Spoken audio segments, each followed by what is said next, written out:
It's your brother CJ. Today I want to tell you a quick story. There was a piece of land some years ago in Honduras that a couple of companies wanted to own so that they could further grow their business. This piece of land was very fertile, and it turned out that each of them wanted to buy this land. Well, they turned out to be a problem.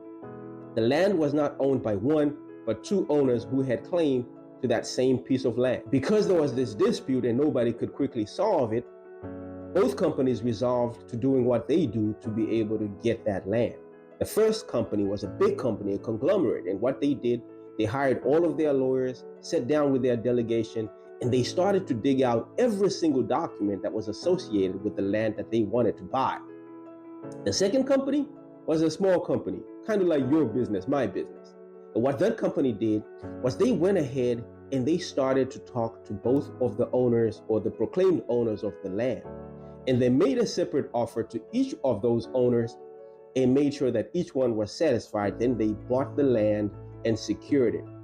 Now, some of you may say, well, they ended up wasting too much money because they paid twice for the same piece of land. But here's the thing. Whenever you are in business and what you want is to get the thing that you need to move forward, the last thing you want is to stop yourself based off of what other people's issues are. What you want to do is to become pragmatic, because at the end of the day, they knew that they wanted the land, and even if they paid twice for that piece of land, what they were going to make in terms of profits was going to be much higher. So this is what I've found whenever we have something that's happening or we have a sales product that's out there. Some people will say, well, how much does it cost? But the people that succeed are the people that ask, how much is the investment?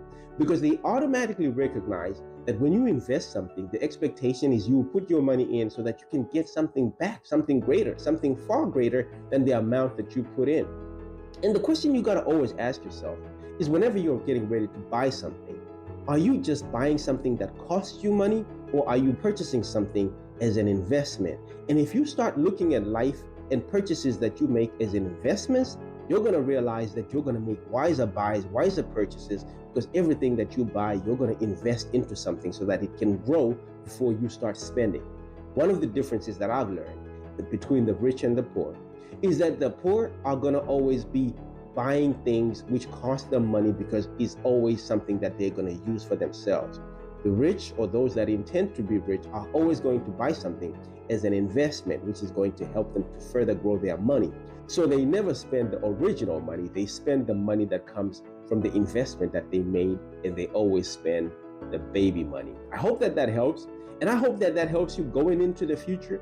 Whenever you have something that you want to buy, always ask yourself, is it something that's going to cost me, or is it something that I'm going to invest in? Because if it's going to be a costly thing, it probably means that you don't have the money for that thing, and that your money mindset is that you're going to spend money that don't come back. But if you ask the question, what sort of an investment is it? It means that you're investing in something, and you know that at the back end of that, that money is going to grow and make babies, and you can be spending the baby money. All right? It's your brother CJ. Hit like and subscribe. I'll see you again soon.